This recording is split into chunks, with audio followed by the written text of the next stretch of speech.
Jesus, Sam said. Way to go easy on the poor guy. Jax sighed. I'm only being realistic, Sam. My mind reeled from shock and tried to find a solution at the same time.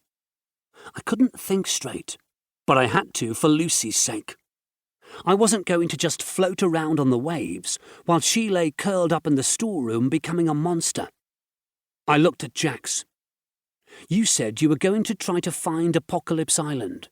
She nodded. Maybe they have a cure for this. You said yourself that if anyone had a cure, it was the scientists on that island. Yes, I did.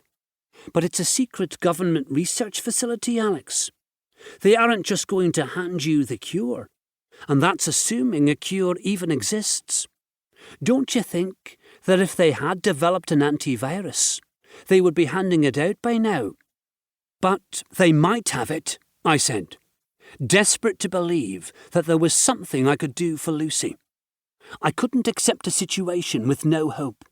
Hey, we're going there anyway, Sam said. There's no harm in letting Alex come too. Jax nodded. Just as long as he doesn't expect some sort of miracle.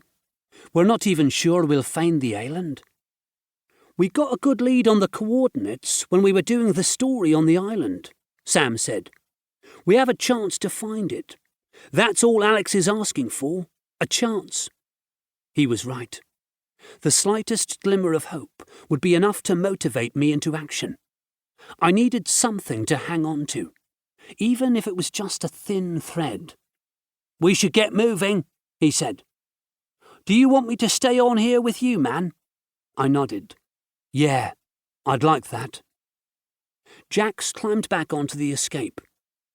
Sam took a seat on the bench where she'd been sitting, and I climbed the ladder to the bridge. Lucy had lashed the wheel into a fixed position, using cord. I untied it, thankful that she was smart enough to take the necessary actions to get the Big Easy here before she succumbed to the virus. If she'd gone off course, I would have wasted precious time searching for her. I followed the Lucky escape north along the coast.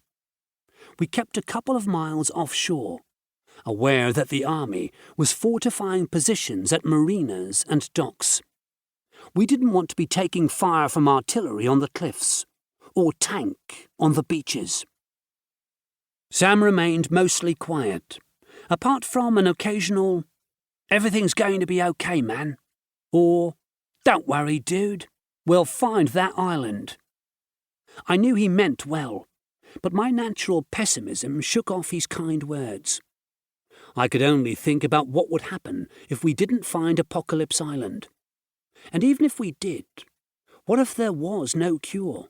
What if nothing could be done for Lucy? The thread of hope was already unravelling in my mind. We sailed north for 3 hours. The sunny afternoon became a cool evening as we reached the coast of Scotland.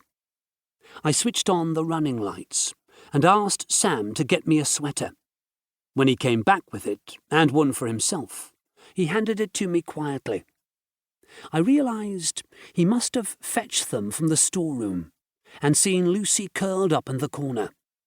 His earlier optimism seemed to have disappeared, now that he had seen her with his own eyes. A northerly wind whispered coldly over the decks, and the chill seemed to reach my bones.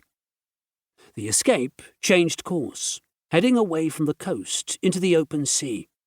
I followed, watching the stars appear in the darkening sky. Seeing the changes in the environment reminded me that time was running out with each passing second. Half an hour later, the escape stopped moving forward and began drifting. I cut the engines to the Big Easy and drifted alongside. Tanya poked her head out from the escape's bridge. "This should be the place." I looked over the choppy sea. The sky was a deep, dark blue, and an almost full moon hung over the water, illuminating everything with a spectral silver light. If there was an island around here, it should be visible. I grabbed a pair of binoculars and climbed down to the